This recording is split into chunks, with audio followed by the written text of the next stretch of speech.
meus colegas, meus senhores, minhas senhoras. Nós hoje estamos aqui para assistir, eu diria, duas conferências sobre o Tribunal do Júri. Vieram dois mestres, dois advogados excepcionais. O Valdir Troncoso Pérez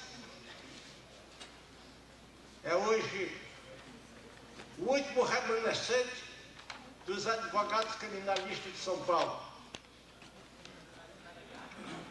da turma de 1946, da Faculdade de Direito da Universidade de São Paulo.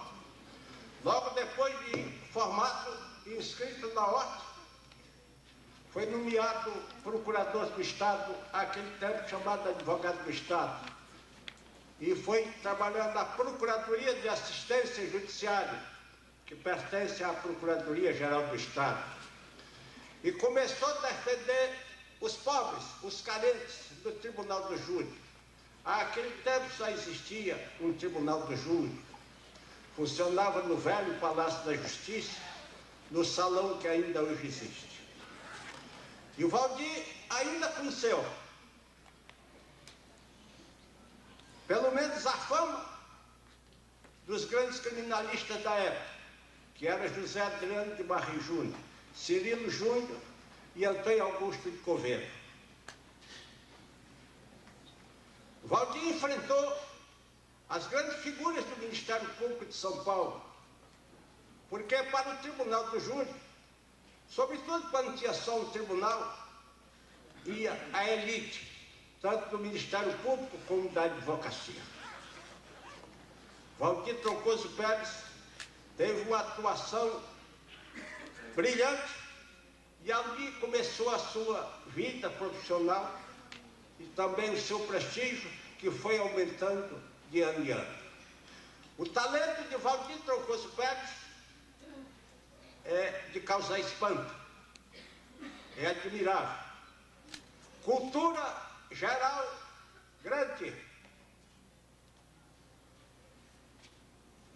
Não é mestre, não é doutor e nem professor.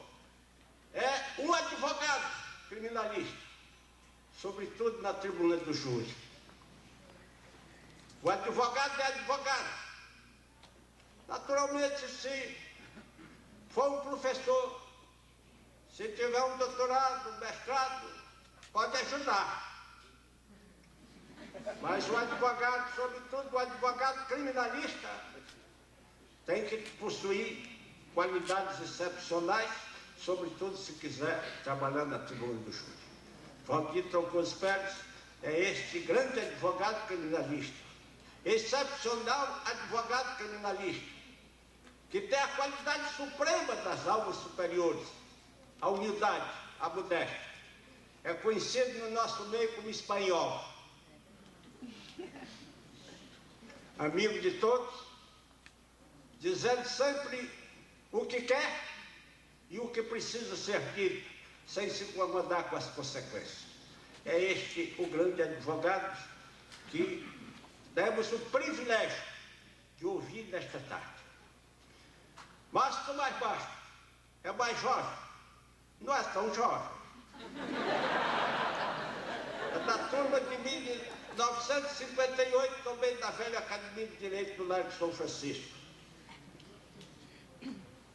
Logo que se inscreveu na ordem como solicitador acadêmico, já começou a advogar lá pelos lados de Cruzeiro, no Vale do Paraíba, de onde é filho. Formado, advogou em Bauru e depois veio para São Paulo. Logo surgiu o grande advogado que se tornaria, hoje temos que reconhecer, é um dos grandes advogados do Brasil, advogado criminalista do Brasil. Grandes causas importantes, tem estado no seu escritório, bem defendidas e bem cuidadas por ele. Foi presidente do Conselho Conselho Seccional de São Paulo da Ordem dos Advogados do Brasil. Foi presidente do Conselho Federal da Ordem dos Advogados do Brasil. Também não é nenhum mestre, nenhum doutor e nenhum professor. É apenas um advogado. Advogado excepcional, culto, talentoso e como advoga bem. Como sabe sustentar suas teses. Nestas condições, é este também o grande advogado criminalista que vamos ouvir nesta tarde. E eu passo a palavra ao criminalista Márcio Lagarde para iniciar.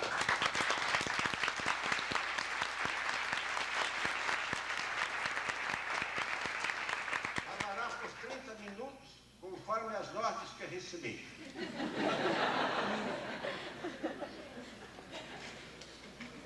Senhor presidente Raimundo Pascoal Barbosa, demais integrantes na mesa, Dr. Valdir Troncoso Pérez, Dr. Fausto, minhas amigas e meus amigos.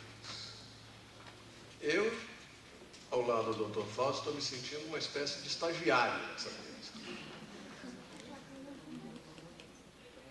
O Dr. Raimundo, que hoje nos honra ao presidir essa mesa, é um ícone da advocacia no Brasil. Um homem que se impôs, que se marcou, que se construiu como advogado, exclusivamente como advogado, e que hoje representa para nós um paradigma, um exemplo e um padrão.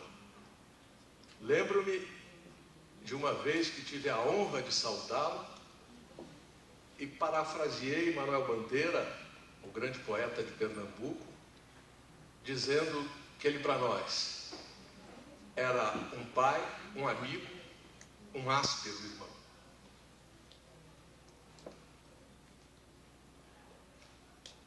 Fez-me grande honra o IBCCRIM, convidando-me para participar de uma mesa dessa alta qualificação a respeito do Tribunal do Júri. Ao mesmo tempo que honra, responsabilidade e necessidade de fazer um recorte na medida em que a matéria é tão ampla, é tão vasta, que eu não gostaria de fazer um discurso sobre todas as coisas que acabaria se tornando um discurso sobre nada. Então, imaginei que pudesse pontualmente escolher alguns temas, alguns aspectos do Tribunal do Júri e descosidamente versar sobre eles aqui, de modo que se pudesse ter um ponto de partida para uma reflexão a respeito desses temas. O Tribunal do Júri no Brasil tem uma longa história vinculada ao regime democrático. Ele é uma instituição democrática. E, historicamente, isso se demonstra pelo fato de que a soberania lhe foi retirada durante os regimes ditatoriais. De 1937 a 1945, quando ele não foi soberano, e depois no regime militar, na ditadura de 64, quando se tentou de todas as maneiras desvirtuar, distorcer, desmerecer e retirar a soberania do Tribunal do Júri. Mas ele permaneceu, sobreviveu, e hoje, depois da Constituição de 1988, ele se encontra esculpido entre os direitos e as garantias individuais. É um instrumento extremamente importante de fazer justiça. E eu digo, sem medo de errar e com uma longa experiência, uma longa observação dos julgamentos do júri, que é um instrumento de captação da realidade, de captação da densidade e da espessura da realidade passada, em certo tipo de caso, nos crimes que envolvem nas condutas que envolvem emoções, sensações, sentimentos, conflitos, muito mais preciso, muito mais provido de acuidade do que o juiz togado. O juiz criminal togado é submetido a uma rotina e uma burocracia tão massacrantes, de dezenas de audiências por dia, da necessidade de fazer sentenças, da necessidade de manter um expediente em dia, que depois de algum tempo ele adquire aquele calo profissional de não acreditar nas pessoas, de modo que o réu vem para ser interrogado e o juiz não quer ouvi-lo, porque ele acha que ele é culpado.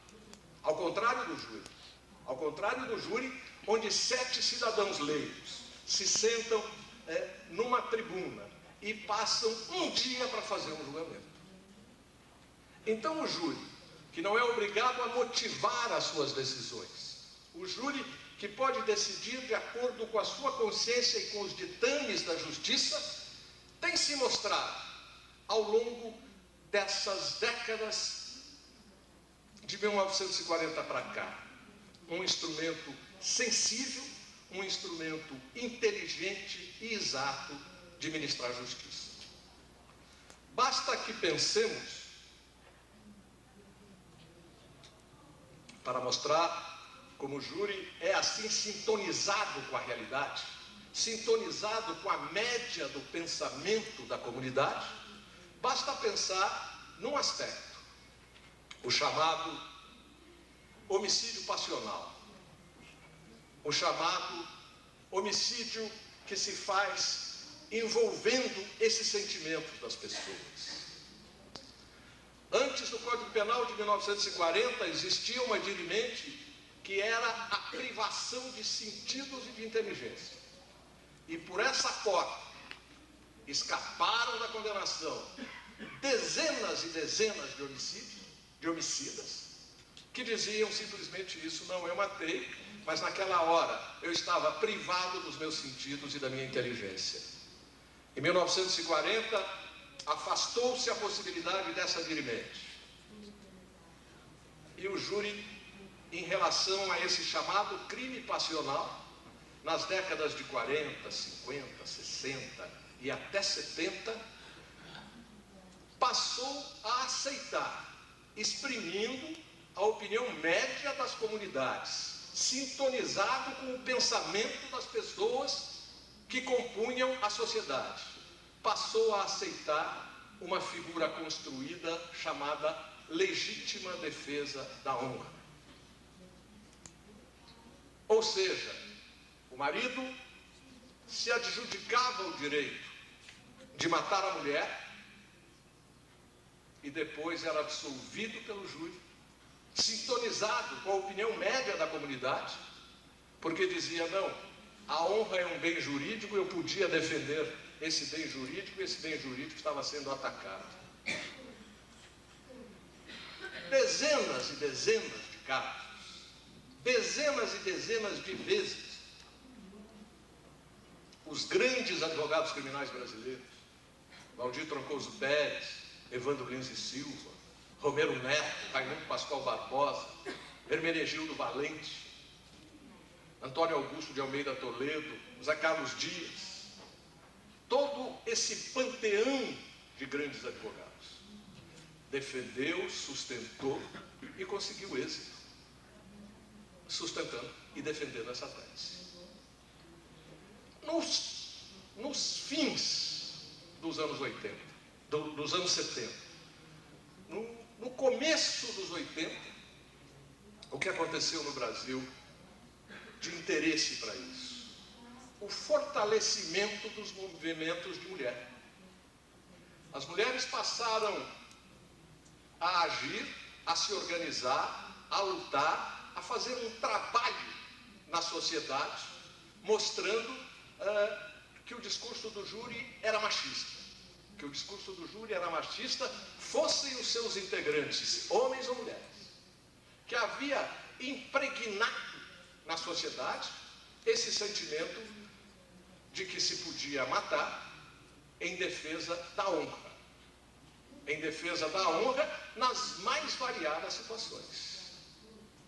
E esses movimentos de mulher, que foram os movimentos mais fortes sociais, nos fins dos 70, começo dos 80, naquela articulação, naquela difusão de raciocínios, de pregação e de tudo, acabou por modificar, acabou por alterar essa percepção da sociedade, de modo que os tribunais do júri, que não sofreram nenhuma mudança essencial, nenhuma mudança existencial, que continuavam a ser aqueles júris que sempre eram, que sempre foram, mas os tribunais do júri das mais variadas cidades, desde as pequenas comunidades até as grandes capitais, passaram a olhar com muito mais restrição essa tese da legítima defesa da honra. Dois casos serviram de paradigma.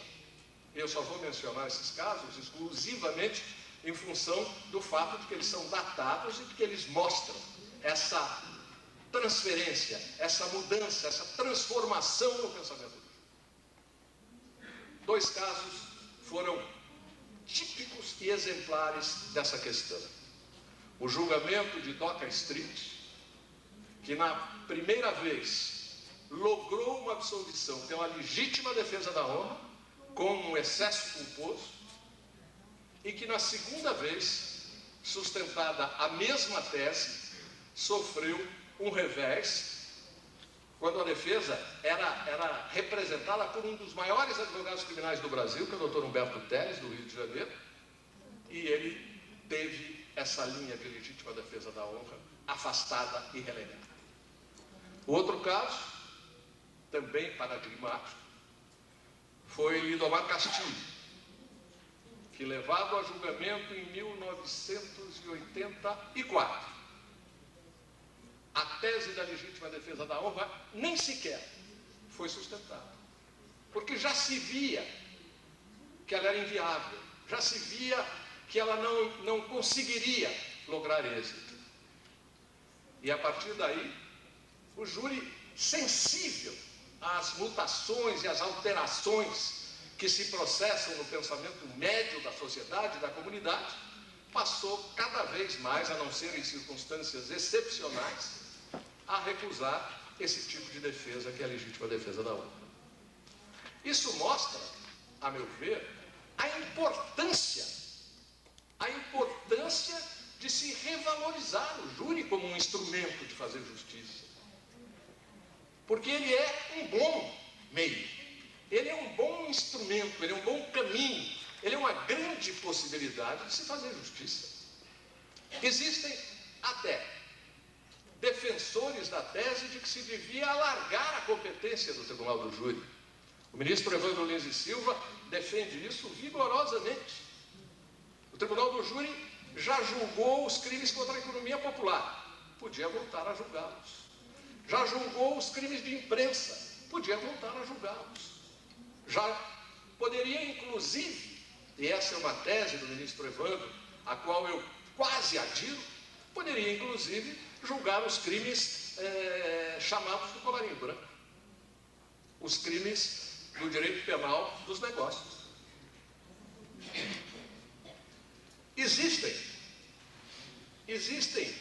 muitos juristas altamente respeitáveis que são contra a instituição do júri. Frederico Marx é um exemplo. Existem muitos outros. Contudo, o que se verifica, o que se nota, é que aqueles que são contra o Tribunal do Júri, são contra o Tribunal do Júri porque não têm experiência do Tribunal do Júri. Todos aqueles juízes, promotores, advogados, trabalhadores em geral do direito, que vivenciaram o Tribunal do Júri, são a favor da instituição, defendem o seu fortalecimento e até o alargamento do seu âmbito de competência. De modo que eu não imagino que seja uma questão existencial, como se diz na exposição de motivos do anteprojeto do júri. Não se trata disso, de ser a favor do júri ou de ser contra o júri. O júri é uma imposição constitucional, o júri existe, o júri é um bom instrumento de fazer justiça. O que é preciso é fazer uma modificação estrutural no Tribunal do Júri.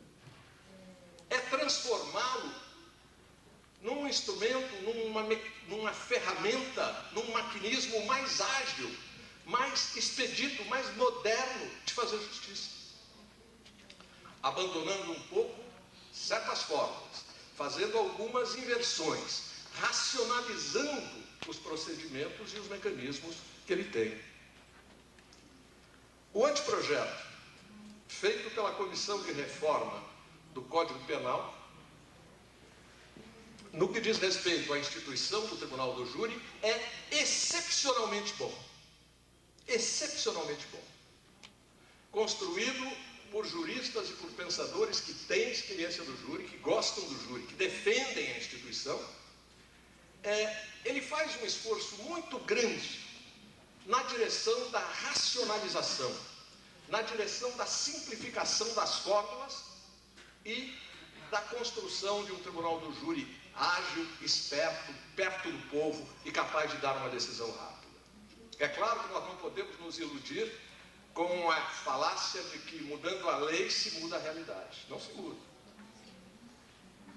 A experiência de todos é farta no sentido de ver leis dizendo: esse procedimento é sumário, esse procedimento é sumaríssimo, isso se fará em 5 dias, em 10 dias, em 20 dias e 15 dias.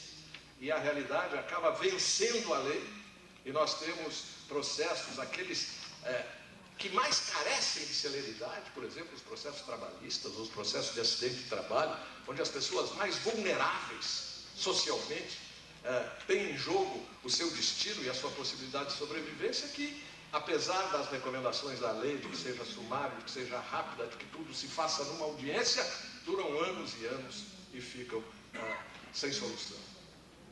Então é preciso que nós nos advertamos para isso. Não adianta só mudar a lei. É preciso mudar as estruturas e mudar os instrumentos de ação do Estado sobre a realidade. É preciso mudar a polícia, o Poder Judiciário, a FEBEM e o sistema penitenciário. E enquanto nós tivermos o Poder Judiciário assim lento, assim demorado, assim sem controle externo, nós não teremos uma justiça rápida. Por mais que esteja bem feito esse anteprojeto. E ele efetivamente é muito bem feito. Porque ele faz uma inversão extremamente interessante, seguindo até a nomenclatura do sumário de culpa, que é como se chama o juízo de acusação. Então, ele deixa para o juízo da causa, para o plenário do júri, o grosso das provas. Só para dar um exemplo. Atualmente, no processo do júri, na primeira fase dele, até a pronúncia, se podem arrolar 8 testemunhas de acusação e 8 testemunhas de defesa. No anteprojeto, esse número é reduzido para 5. 5 testemunhas de acusação e 5 testemunhas de defesa.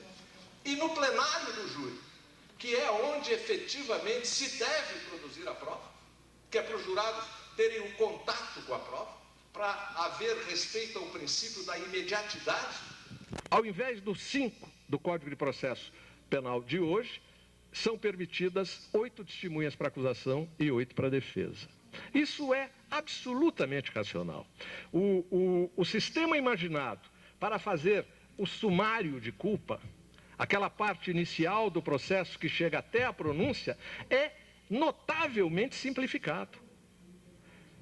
Vem uma denúncia, o juiz não recebe a denúncia, mas marca uma audiência, colhe a prova toda numa sessão só, se fazem alegações escritas, e aí depois o juiz, quando recebe a denúncia, já pronuncia o réu. E são estabelecidos prazos extremamente exíguos, de 5 dias, de 10 dias, de 15 dias. Pronunciado o réu, não existe mais o libelo crime acusatório. Pronunciado o réu, ele é mandado a júri. E aí, no júri, é que se prepara e que se faz a prova oral, principalmente. O que seria, na minha opinião, uma revolução no Tribunal do Júri. Então, os jurados, ao invés de terem uma prova de segunda mão, Uma prova que foi colhida lá atrás pelo juiz e que foi transcrita e ditada de acordo com as dissonâncias semânticas que existem entre a testemunha e aquele que dita. O tribunal do júri, os 7 jurados, teriam, frente a frente, além do réu, todas as testemunhas, 8 testemunhas de cada parte, a fim de que ali se refizesse efetivamente a prova. E eles pudessem ver como é que a prova é. Inclusive, a questão de leitura de peças, que hoje é um tormento para todos aqueles que trabalham no júri, em que muitas vezes se requer ao juiz, e ele é obrigado a deferir, a leitura de um processo de milhares de páginas, que dura dias e dias e embota a cabeça dos jurados, fica vedada e só se admite a leitura de peças que são aquelas peças que são irrepetíveis, para usar a expressão da lei. Ou seja, os laudos, a prova técnica e a prova testemunhal, se as partes, defesa e acusação, quiserem que ela seja colhida, tem que ser colhida ao vivo, por cross-examination, por interrogatório direto das partes, na sessão de julgamento da causa. Então, me parece que esse espírito, essa estrutura, rejuvenesce o júri, reorganiza a estrutura do júri, faz uma reengenharia do procedimento que se torna muito mais ágil e muito mais perto dos julgadores finais, que ao invés de receberem uma prova de segunda mão, têm a oportunidade de vê-la no seu frescor. Indo adiante, nessa reforma que me parece fundamental para a sobrevivência do júri, a decisão de pronúncia está limitada expressamente a dizer: a materialidade está provada, existem indícios de autoria ou de participação, de modo que o réu deve ser mandado a júri. Para evitar essas decisões de pronúncia que usurpam o papel do júri, em que o juiz, naquele momento processual, já acaba por condenar o réu, que faz uma análise aprofundada da prova, que examina tudo que existe ali e torna muito difícil depois a sustentação da defesa. É expresso no artigo 413 desse anteprojeto isso. A decisão de pronúncia é sumária, é meramente um juízo de admissibilidade e só tem essa função, dizer que o réu deve ser julgado pelo tribunal do júri. Depois, um outro procedimento, uma outra providência, uma outra ideia que me parece revolucionária, embora venha sendo defendida há muitas décadas pelos advogados criminais, pelos promotores e por todos aqueles que cuidam do tribunal do júri, que amam o tribunal do júri, que é a questão dos quesitos. Esse verdadeiro tormento para a acusação e para a defesa do jeito que ele é hoje, em que as pessoas se confundem, às vezes cometem aquilo que o grande advogado Carvalho Pinto chama de um erro de mão, em que o jurado pega um sim e põe lá, pensando que está pondo um não, até a incompreensão pela ambiguidade daqueles intermináveis quesitos da legítima defesa, em que é preciso responder 5 ou 6 para afirmar uma legítima defesa. E eu já vi uma vez, num júri que foi decidido por 4-3, um jurado fazer uma confusão quando o juiz perguntou: a agressão é injusta? Ele queria absolver e, naquele momento, cansado, ele pensou que a agressão era a agressão do réu contra a vítima e disse: sim. E, ao contrário, perdão, eu mesmo me confundi agora. Então, a modificação disso é uma postulação muito antiga de todos os que trabalham no júri. E o anteprojeto tem uma solução, na minha opinião, absolutamente perfeita. As perguntas agora ficam sendo assim: a primeira é sobre a materialidade, a segunda é sobre autoria ou participação, e a terceira é uma pergunta que envolve todas as teses de defesa, que absolve ou condena o réu de uma vez só, em que se pergunta: o réu deve ser absolvido ou condenado? É uma pergunta que sai da nossa tradição. Inclusive, ela não